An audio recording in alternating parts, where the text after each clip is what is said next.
Fala pessoal, bem-vindos ao Catum Cash, o podcast da Catum. Eu sou o Lucas Santos, integrante do departamento de marketing da Catum Corporation, especial Brasil e América Latina. E a ideia do Catum Cash é entrevistar figuras da área, pessoas que fazem parte da nossa indústria de impressão. E hoje estou muito feliz em estar aqui com o meu colega, o meu amigo, Cássio Rodrigues, que é um craque nessa indústria, nosso supervisor técnico. E aí, Cássio? Prazer em estar por aqui, Lucas. Muito obrigado Maravilha. pelo convite, muito obrigado por inaugurar esse Catum Cast. Uma honra inaugurar esse Catum Cast. E tô pra ti, meu cara. Maravilha. Que puder. Maravilha. Cássio, quando é que iniciou, né, essa sua trajetória nessa indústria? Eu sei que você tem uma bagagem também acadêmica. Como que foi essa trajetória até aqui? Isso desde a da sua graduação, da sua faculdade até aqui. Onde que você caiu nesse universo? Conte para nós, meu amigo. Caí meio que de paraquedas no mercado, cara. Eu estava em 93 ainda, estava fazendo faculdade de engenharia na USP. E meu pai tinha se aposentado e decidiu abrir uma empresa junto com um sócio, começando nesse negócio de cartuchos de impressora, né? Naquele momento, muito pouca coisa existia, muita coisa tinha no ramo, tinha 2, 3 empresas só. E eles acabaram abrindo a empresa por conta de uma pessoa que veio vender tinta para fita matricial. Nossa! Acho que muita gente que está assistindo esse podcast nem sabe o que é fita matricial mais. Quiser dar uma breve introdução só pra gente. E eles comentaram, bom, fita matricial era aquele negócio das fitinhas de impacto, tipo, tinha umas Epson, tinha umas Canon antigas, Olha umas... só. As marcas já são conhecidas, né? Sim, são. Aquelas que você tirava as notas fiscais de 4, 5 vias para entregar para o pessoal, que tinha nos pontos de venda e tal. Essa empresa veio e comentou com eles sobre a possibilidade de abrir, né, de importar as tintas para o mercado de remanufatura de jato de tinta. E eles acabaram abrindo a empresa. Isso foi meados de 93 e eu acabei começando a trabalhar com eles em finalzinho de 93. E desde então, estou mexendo com esse mercado. Logo a gente começou a remanufaturar cartuchos. Basicamente a empresa era Refill Products, era focada em suprimento de jato de tinta. Então a gente começou a produzir em escala industrial até, e aí eu acabei ficando responsável por toda a parte de produção e controle de qualidade desse material. Daí a gente passou a importar inclusive a tinta para revender. Acho que posso dizer que a gente foi um dos pioneiros, se não um dos primeiros caras, ou o primeiro cara a revender tinta para o mercado de aftermarket, né? O mercado de remanufatura. É até interessante essa palavra pioneiro, porque depois a gente vai estender o assunto do pioneiro até a nossa premiação bem recente. Não, é verdade. Isso mas foi bem legal. Mas deixa lá. Não dá spoiler. Um dos pioneiros do mercado está aqui do meu lado, pessoal. Não dá spoiler. Daí continuei na trajetória com eles até 2002, mais ou menos. Aí eu acabei saindo da empresa e abri uma empresa de consultoria, meio termo. Eu vendia um pouco de material. Ali naquele momento eu já estava começando a trabalhar com laser também. Então a gente começou a vender, eu comecei a vender material de toner também, material de jato de tinta e comecei a fazer consultoria para as empresas que quiseram entrar no ramo, né? Aí aprendi sobre outsourcing de impressão. Tive alguns clientes também no mercado de outsourcing de impressão, tem alguns até hoje que são, inclusive clientes Catum.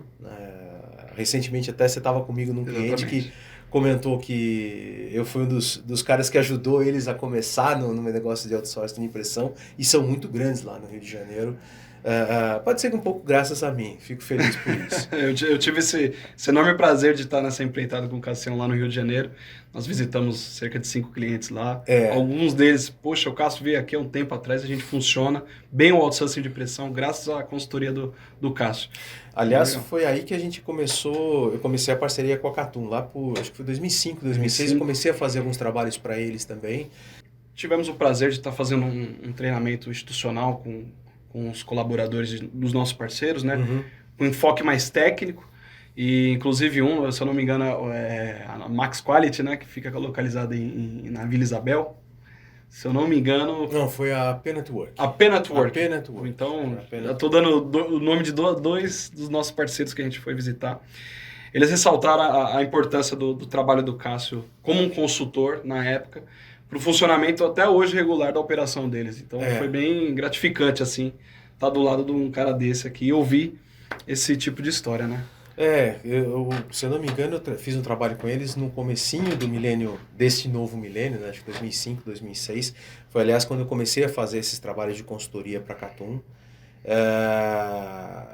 Foi bem na época que a gente aprendeu sobre outsourcing de impressão, começou a entender como funciona, né, o universo de outsourcing de impressão, e hoje é o que é hoje. Né? O outsourcing tá gigantesco e é basicamente o que domina esse nosso mercado. Depois fiquei mais ou menos uns 10 anos trabalhando com grandes formatos. Legal. Aí aprendi bastante sobre máquina de impressão de solvente, máquina de impressão têxtil, impressão direta em tecido, que é um universo fantástico também. Sublimação ou não? Não só sublimação, porque a sublimação em si é um processo de impressão no papel que depois você leva para sublimar num tecido sintético. Uhum. Eu estou falando de impressão de rolo direto de tecido. Você engata o rolo na máquina e aí a máquina sai fazendo a impressão em cima do rolo direto. Dependendo do caso, você faz um ou outro tratamento térmico, depende do caso, você faz uma série de tratamentos no tecido, né, para poder ancorar a estampa no tecido, né, a tinta no tecido. Passei depois a trabalhar mais especificamente numa empresa onde eu fiz manutenção dos equipamentos deles, eu era responsável pela manutenção de vários equipamentos que eles tinham. Aprendi sobre cabeça de impressão industrial, que é usada nessas máquinas, né? Eu trabalhei para a Xar por um tempo, e não só a Xar, que vai nesses equipamentos grandes. Você tem Ricoh, você tem Konica, você tem Kyocera, você tem Epson, você tem Seiko, uma série Memjet, que a gente depois pode falar um pouquinho de um dos nossos novos parceiros na Catum. Sim. Assim, é um universo maravilhoso, tá? de grandes formatos, né? Você pode pensar em basicamente tudo você pode imprimir. Exato. Como a gente faz uma impressão num papel, aqui no escritório, né, uma folhinha A4, você pode imprimir A4, você pode imprimir A3, você pode imprimir lona até 5 metros de largura, você pode imprimir no tecido direto, né, 1,60 m, 1,40 m, mas sei lá, 50, 100, 200 metros, 300 metros por hora de impressão. Você pode colocar uma camiseta pronta, uma peça pronta numa máquina e imprimir em cima dela. Você pode imprimir em vidro, você pode imprimir em madeira, você pode imprimir em plástico, você pode imprimir em metal. Basicamente, o que você imaginar, a gente consegue imprimir com uma impressão jato de tinta, por exemplo. E é bem legal esse processo de impressão, ele é grandioso, né, na forma que você diz, porque basicamente pode-se imprimir tudo. E aonde você quiser. E aonde você quiser. Eu acho que é legal também dar uma palhinha que eu sei que você também faz esses cursos, né, introdutórios de quando vem um novo parceiro, um novo colaborador aqui para a nossa empresa, do processo de impressão, né? Poxa, como é que ele nasceu? Qual foi a demanda que ele supriu no momento? E até hoje, poxa, hoje a gente está falando de impressão 3D, hoje a gente está falando de impressão 3D a nível industrial, né? Que loucura, né, Cássio? O que você enxerga? Quais eram os desafios da época? E hoje os desafios mudaram, são os mesmos, facilitou de um lado, porém abriu-se novas oportunidades. Você vê. O que você enxerga no mercado hoje? O mercado de impressão, o curioso é que quando eu comecei nesse ramo, a primeira viagem que eu fui para fora, por exemplo, eu fui para os Estados Unidos. Legal. Nessa empresa que vendia tinta para gente, para aprender sobre esse negócio. Isso em meados, qual ano? Isso 94. 94. Brasil Tetra. Brasil Tetra, é verdade. Naquela época eles comentaram, olha, o mercado de impressão matricial vai acabar em 5 anos. Demorou 25, por aí. Naquela época, alguns anos depois, disseram, não, o mercado de impressão de jato de tinta vai acabar. Hoje a gente vê grandes máquinas tomando conta dos mercados das impressoras laser, com custo página muito inferior, né, uma qualidade muito boa, tomando conta dos mercados, dos escritórios. Né? Você vê a Epson fazendo isso, você vê Brother fazendo isso. Ou seja, disseram que já de tinta ia acabar e agora sobreviveu. Né? Você fala do histórico, comentou do histórico. Bom, laser começou no final dos anos de 1800, uma ideia, né? 1947, perdão. Veio uma ideia do Chester Carlson de fazer uma impressão por eletrofotografia, que é a base da impressão a laser.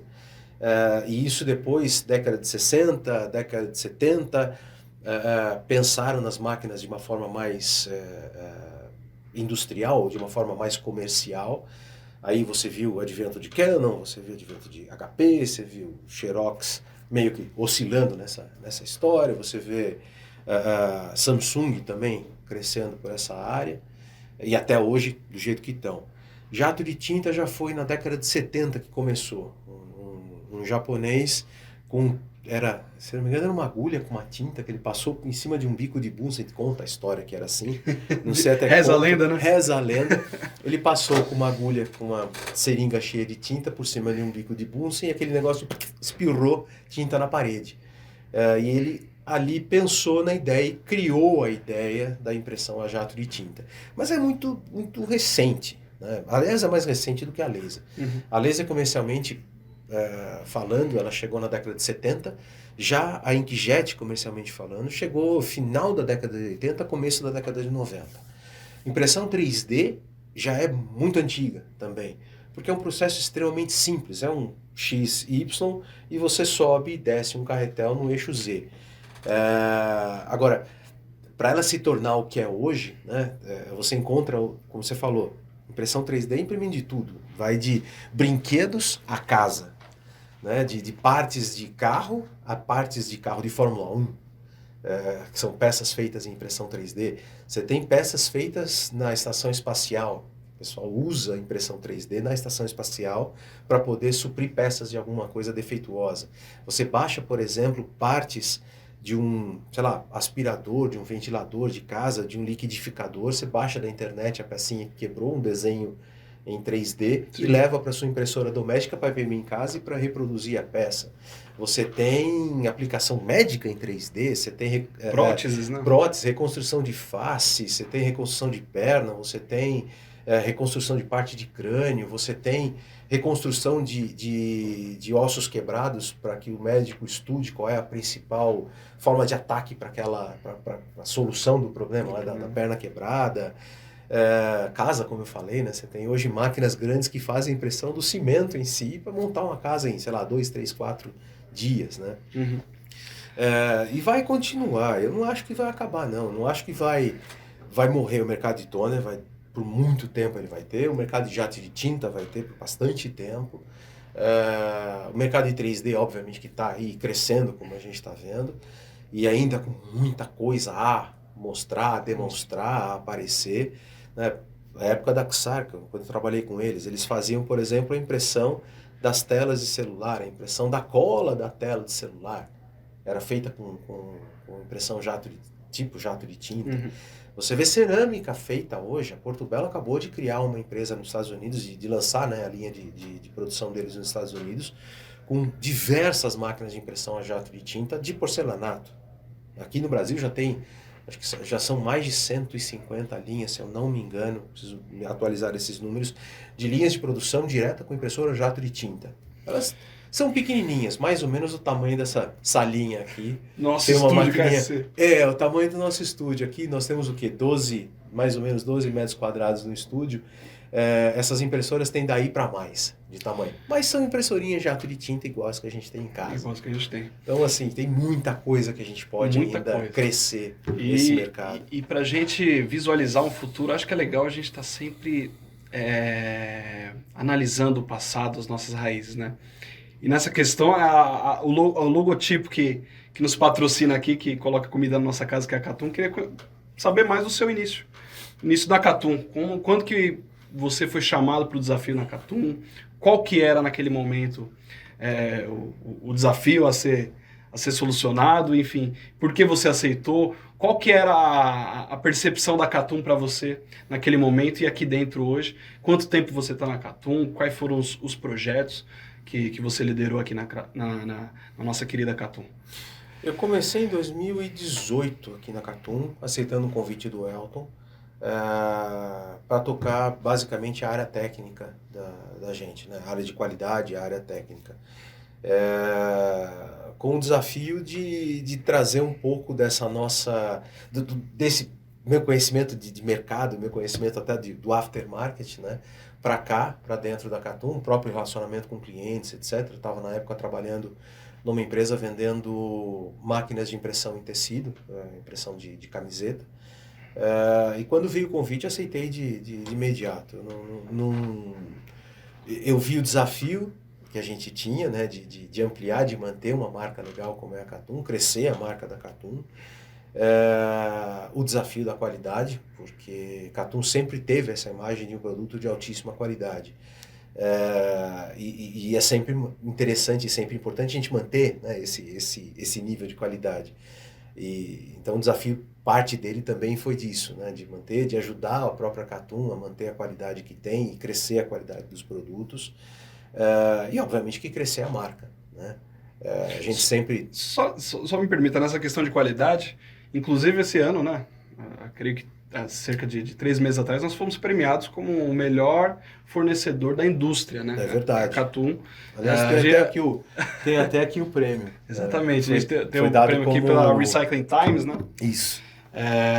Tivemos essa premiação aqui, no qual o Cássio também foi premiado como um dos pioneiros, então, se também quiser falar sobre a sua premiação como um Diamond Pioneer Award. Pioneer Award. Esse prêmio aqui também, que foi uma honra de ter... Poxa, bem legal. O pessoal da Recycling Times, a gente agradece mais uma vez aí. Foi uma votação, foi um evento de gala, foi muito interessante. E é super interessante a Catum ter esse reconhecimento do mercado, porque realmente a gente preza pela qualidade, pelos protocolos, pelos processos de qualidade, pelas minúcias, para entregar um produto que realmente funcione na ponta, né? Então, o Cássio também, eu acho que você pode falar sobre como que é seu dia a dia nessa questão de defender a qualidade da Catum. Os seus colegas de laboratório, da parte de produto, da parte técnica, de qualidade. Como é que funciona, né? Como que é para a Catum lançar um produto no mercado, né? Quais são os pontos críticos para que realmente nós comercializamos o produto na ponta? Várias perguntas para uma única resposta. Ou várias perguntas para várias respostas. Mas todas ligadas à qualidade, hein? Todas ligadas à qualidade. Vou até deixar aqui, ó.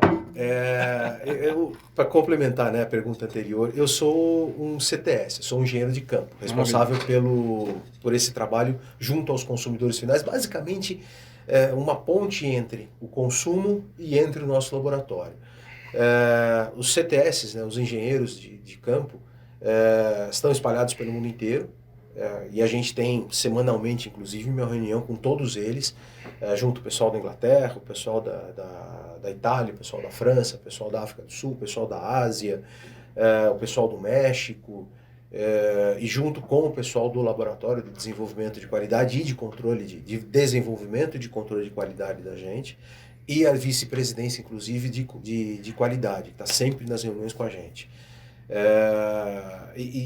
Eu, como os outros CTS, a nossa missão sempre é de ver o que está acontecendo com o nosso produto no final, né, no campo, entender o que aconteceu, se caso tem algum tipo de problema, desmembrar esse problema e entregar lá para o laboratório, basicamente mastigado qual é o problema que aconteceu. Em alguns casos, inclusive, a gente consegue descobrir quais são as origens do problema. E aí, a partir desse ponto em que a gente discute toda semana, e aí em outras situações, mas basicamente toda semana a gente discute essas questões de qualidade, esses casos são levados ao laboratório e são levados à fábrica, para que a gente consiga ter ações corretivas desses problemas que aconteceram em campo. Basta lembrar que a gente tem um índice médio de garantia inferior a 0,5%. 0,5%. Ou seja, de cada 1.000 cartuchos que são vendidos no mundo inteiro, a gente tem em torno de 5 cartuchos que causaram algum tipo de problema. E a gente não ignora um caso simples.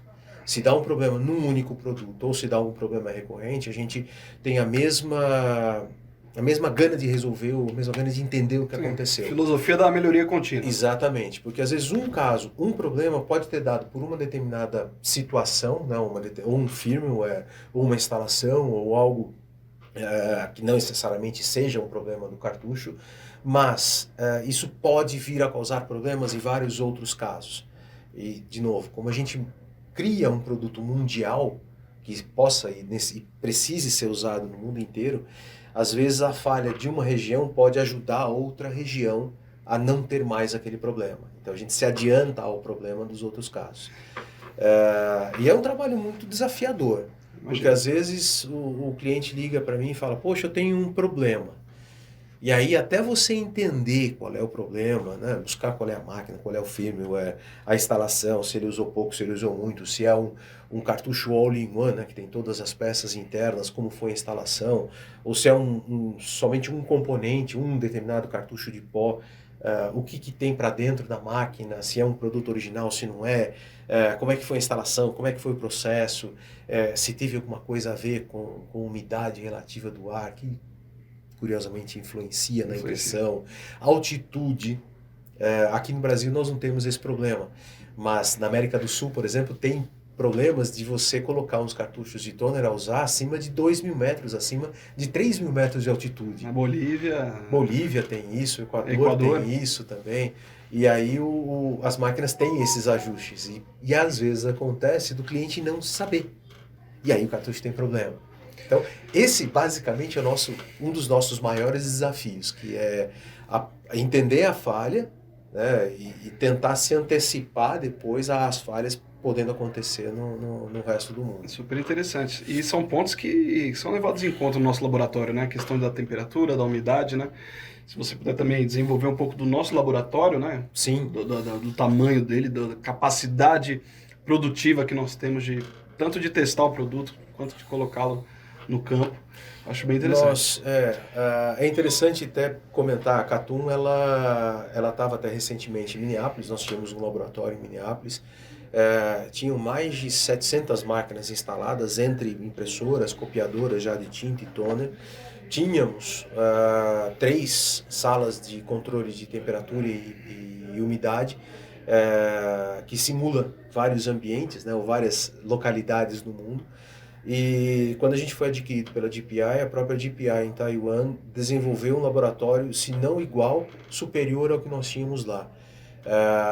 Nós tínhamos inclusive microscópio eletrônico de varredura em Minneapolis, ele foi para lá, que é para analisar peças, analisar partículas de toner. A gente tinha analisador de partículas também, está lá em Taiwan instalado. E tudo isso faz parte do processo de desenvolvimento de um produto, né?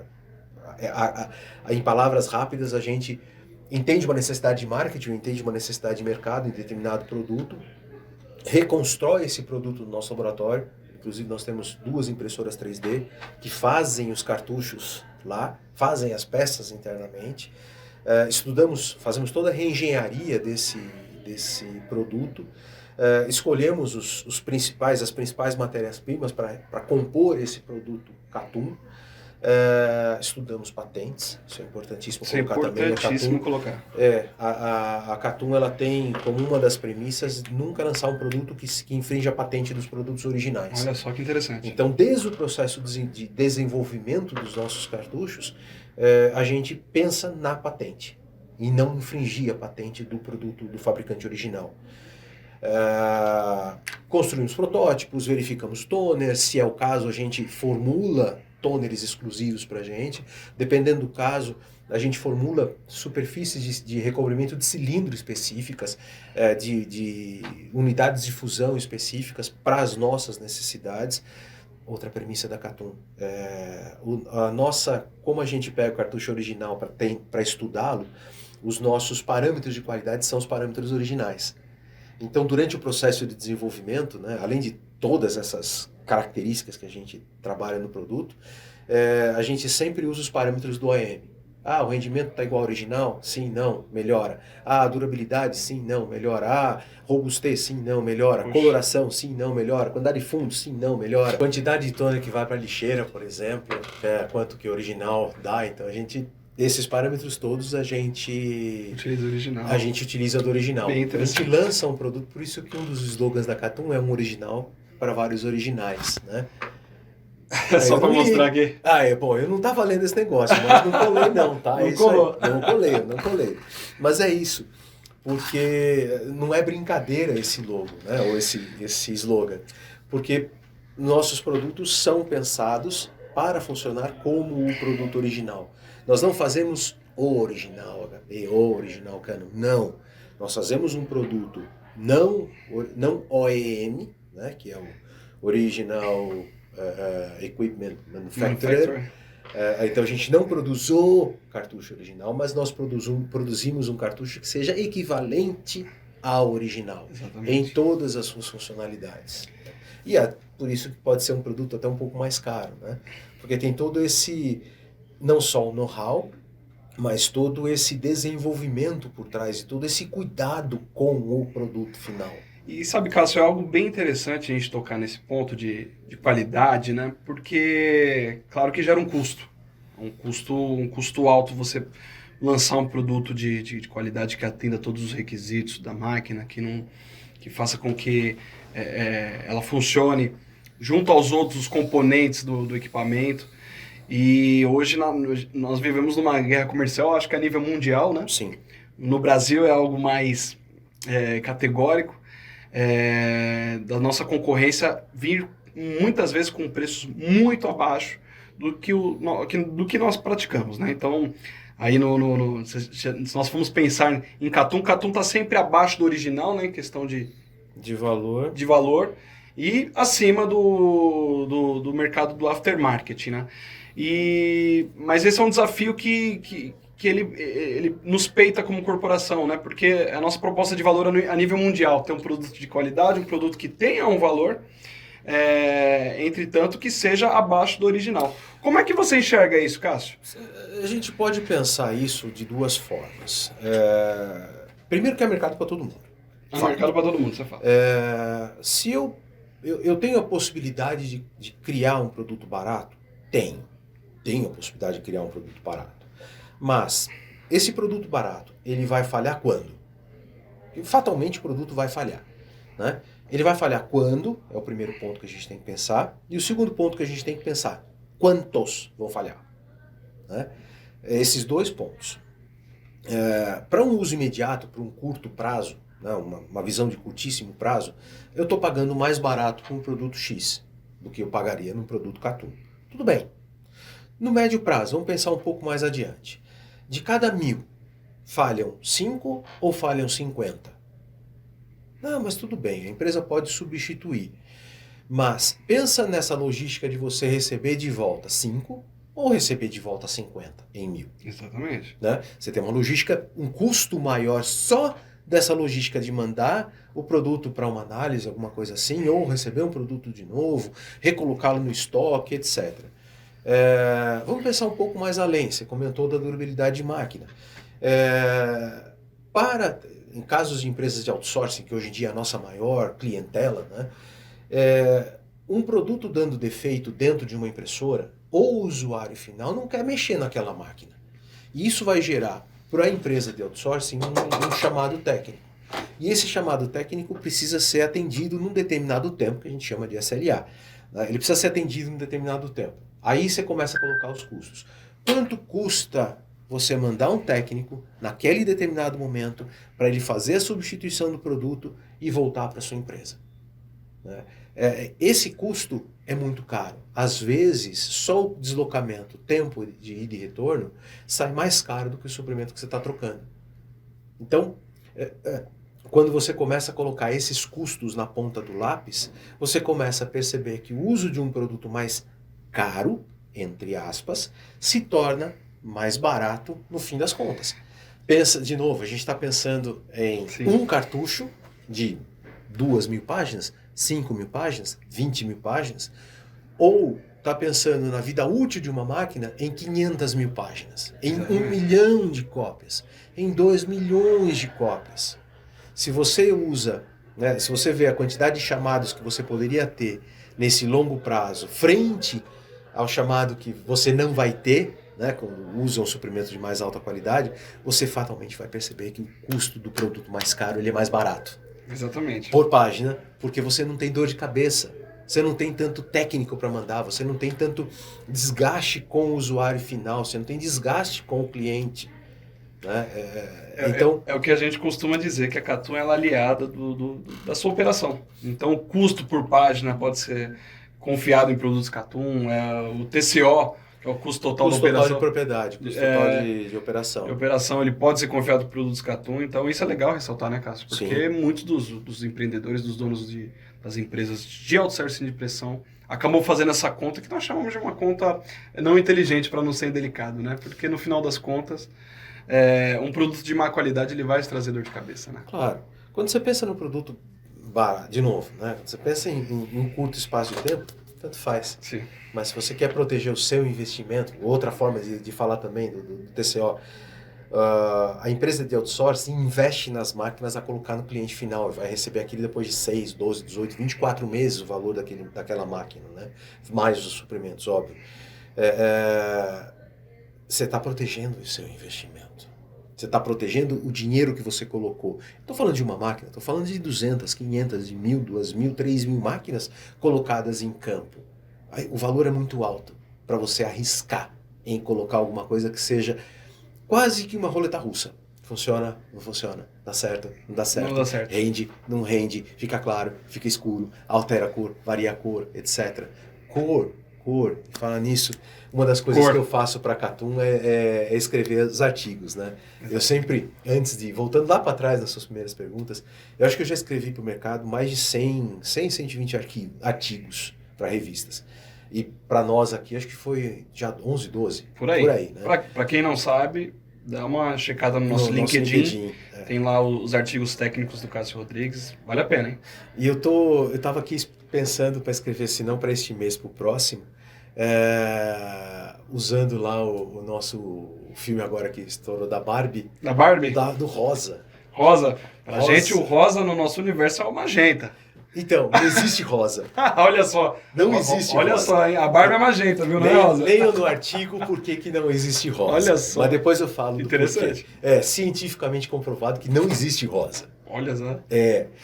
Mas aí voltando, puxando a sardinha pra brasa do nosso laboratório. Aquela banda de rock Pink Floyd seria Magenta Floyd, então. Por aí, Magenta Floyd, essa é uma boa. Magenta tem, rosa não. Nós temos, engraçado, a gente tem um equipamento que faz análise de cor. E isso é uma coisa também que nós temos muito forte no nosso produto, né? As cores nossas são extremamente estáveis. Esse equipamento ele faz o que a gente chama de linearização e perfis de cor para estudar que a cor sai realmente como deveria sair na hora de você fazer a impressão. Tanto que se você compara uma impressão colorida Catum com uma impressão colorida original, a variação de cor é muito pequena. A gente, como especialista em cor, etc., acaba percebendo um pouquinho das nuances. Mas a esmagadora maioria dos usuários não percebe a diferença. E esse equipamento é um Image Expert, totalmente eletrônico, não tem mão mexendo. Você carrega os padrões de cor impresso e ele mesmo faz as análises todas em 100% automático. Então, maluco. É bem interessante. Tem muito poucos equipamentos desses espalhados no mundo. E eu acredito que fabricante de produtos não OEM, só nós temos. Super interessante. Falando nessa parte de cor, eu queria também que a gente faça o exercício de se aprofundar nas nossas linhas. Nós temos aí Catum Performance, nós temos a Catum Access, Catum Select, Business Color, né? Então, é bem interessante, Business Ink também, inclusive, que é para a nossa linha de jato de tinta, para nós sabermos qual a diferença entre elas, Cássio, de forma técnica, assim, como que a gente pode comunicar o mercado, fazendo com que, no final das contas, a gente coloque como um produto Catum, um produto que preze por qualidade, né? Qual que é a diferença de uma linha para outra, assim? Acho que a gente pode discorrer um pouco desse tema. Tá. Nós temos para a linha de copiadoras a linha Performance, Access e Business Ink. Linhas gerais, o Performance é uma linha de produtos que se equipara ao produto OEM nas mais variadas características. Se não me engano, nós trabalhamos mais de 35. A linha Access é uma linha usada para quem já usa o produto compatível e quer ter um produto de qualidade sem ter muita variação de preço. Então a linha Access se porta num intermediário entre o performance e o compatível sem perder a qualidade do produto. Curiosamente, tem alguns produtos que ainda não finalizaram testes muito longos de durabilidade, etc. Eles são lançados como Access, mas podem ser depois promovidos para performance. Não estou aqui dizendo que são qualidades diferentes ou inferiores. Tá? São linhas mesmo de diferença. Quando você tem um produto original e quer mudar do original, use o Performance. você tem um produto compatível, que é um produto de mais alta qualidade, mais estabilidade, sem muito aumento de custo, você usa o Axis. Business Color e Business Ink são linhas mais voltadas para escritório. Tem uma coloração muito bem aceita na área de escritório. Pode ser que, às vezes, um uso muito específico, como área médica, etc., gráfica e tal, as pessoas podem ter um pouquinho de diferença de cor do que eles esperariam. Nada do que um ajuste de cor, nada do que um ajuste de colorimetria consiga estabilizá-lo. Mas é uma cor muito aceita para escritório. Tá? E para a linha de printer, que são as impressoras de escritório normais, estamos falando da Ricoh 4510, estamos falando da Ricoh 5200, estamos falando HP, a maioria das linhas da HP, estamos falando de Samsung, etc. Eles têm a linha Select. A linha Select é exclusiva para essa área de printer.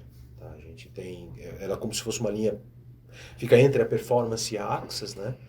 Mas ela é específica para o mercado de printer. Curiosidade, todas as nossas linhas têm um ano de garantia, exceto Select. Exceto Select. Por conta dessa concorrência com o mercado de printer, que é muito forte, a gente coloca 2 anos de garantia na nossa linha Select, em vez de um só. E temos uma linha também, que nós aqui tratamos como uma divisão, né, divisão de serviços, que é a KSC, a Catum Solution Center, ou Keaton Solution Center, que estamos aí exportando já para a corporação. Que trata, né, de todas as soluções de gerenciamento de equipamento, gerenciamento de usuário, tem aí parceria com a ACDI, uma parceria internacional, para comercializar o paper cut. Como é que você enxerga a Catum fazendo essa transição do toner, da tinta, da peça do equipamento, para essa área mais tecnológica de software? Você acha que é o nosso futuro, o futuro da indústria? O que você pensa sobre isso, Cassião? Curioso você ter colocado isso, porque a primeira palestra que eu dei pela Catum, eu era o consultor só da Catum. Que ano? Só pra gente... Putz, acho que isso foi 2005. 2005. Eu até, há um tempo atrás, eu estava olhando meus HDs e achei a palestra que eu ministrei. Foi um dia de treinamento que nós fizemos no distribuidor em Minas Gerais, em Belo Horizonte. Tava inclusive o Adalberto, que é meu chefe, tava o Elton, se não me engano, lá também. E nesse dia eu falei que nós precisaríamos pensar em soluções de não impressão. Olha só, causou um choque, tenho certeza. Causou choque, pessoal, não, que é isso, imagina, o que e tal. Ali naquele momento a gente começou a falar sobre GED, né, que é a gestão de dados variáveis, documentos, gestão de documentos, utilizando scanner, utilizando a parte de interação com os bancos de dados e tal. E a Catum basicamente é isso, a KSC é isso hoje, né? A gente oferece soluções de não impressão, sistemas de monitoramento, sistemas de gestão, sistemas de totem, sistemas de telas interativas, totem de autoatendimento, tags eletrônicos. Vale a pena conferir também, pessoal. ksc.tech.br e também nas redes sociais KSC, Catum Solution Center. Exato. Essas são soluções que a gente fala de não impressão. E por que é interessante a gente trabalhar com isso? Os nossos clientes, eles estão sempre sendo assediados por esse tipo de situação. Pensa num supermercado. Pensa numa loja de produtos de construção, de material de construção. Poxa, o nosso cliente vai lá e oferece a impressora como um serviço. Mas e o tag eletrônico? Exato. E os totens de autoatendimento? Né? Eles vão precisar disso. Nosso cliente vai oferecer um outsourcing para um hospital. E esse hospital é uma escola. Por que não oferecer as telas interativas? Onde você tem softwares lá dentro capazes de manipular em 3D estruturas, bonecos e tal, para auxiliar na questão de ensino. Você vai oferecer para uma faculdade. Olha só que interessante, você fazer uma vista explodida de um motor. Tá aqui um engenheiro falando, né? Eu odeio motor. Que isso? Eu não posso falar que eu odeio porque eu vi nesse mercado. Tem um racha no meu sangue aí. Eu já falei para ele que o dia que eu me aposentar, eu vou trabalhar na oficina do pai dele. Eu levar a minha Mary. Para quem não sabe, a Mary é meu meu amor de 20 e tantos anos, quase 20 anos, a minha Meriva 2005, tá lá comigo e estamos lá desde então. Minha aposentadoria vai ser brincando com o motor. Vambora. Mas é que esses clientes, eles já estão propensos, eles já têm o cliente, né? Já. O relacionamento com o cliente já está maturo, né? Então, já está maduro. Então, é mais fácil dele adentrar com novas soluções, né? Dele ofertar novas soluções. Exato. Outro dia eu estava conversando com um colega, que é professor de faculdade, inclusive, perguntando, né? Poxa, como é que tá, né? A questão de telas interativas e tal. Ele falou, putz, cara, nós somos uma faculdade de ponta de engenharia e as nossas classes, as nossas salas de aula estão ainda usando quadro branco. Olha só. Caramba, nós temos aqueles monitores de 85 polegadas, né, que a gente tem inclusive aqui sendo exposto, capaz de oferecer uma aula interativa com quanto? 40 toques iguais? São 20 toques. São 20 toques simultâneos. Ou seja, pensa em 20 pessoas mexendo na tela ao mesmo tempo. Você pensa numa aula sendo dada aqui com pessoa do outro lado do mundo assistindo. É revolucionário. Né? É revolucionário.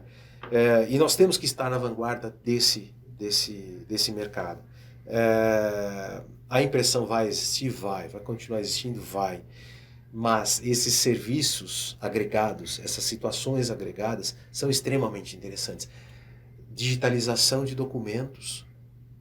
Né? Acelerou muito na pandemia. Acelerou muito na pandemia. Vale ressaltar. Exato. E hoje em dia nós temos sistemas que fazem, inclusive, a questão de você escaneia, você arquiva e você tem tags dentro do arquivo de indexação, para que você possa consultar de maneira rápida. Imagina um tribunal de justiça com um negócio desse. Exato. Imagina um escritório de advocacia com um negócio desse. Tem muita coisa para a gente explorar ainda. Tem muita coisa legal para a gente explorar que não necessariamente seja imprimir. Até imprimir. Tem coisa legal ainda por vir. Com certeza estaremos na vanguarda, estaremos lá, né, Cássio? Tem. Então, pessoal, esse foi um episódio bem rico, né, do nosso Catuncast. Peço para vocês se inscreverem no nosso canal, curtirem todas as nossas publicações, nossas redes sociais, seguir, de extrema importância. Cássio, agradeço aí a sua disponibilidade, essa aula, esse bate-papo foi muito bom. Muito bom. E muito obrigado.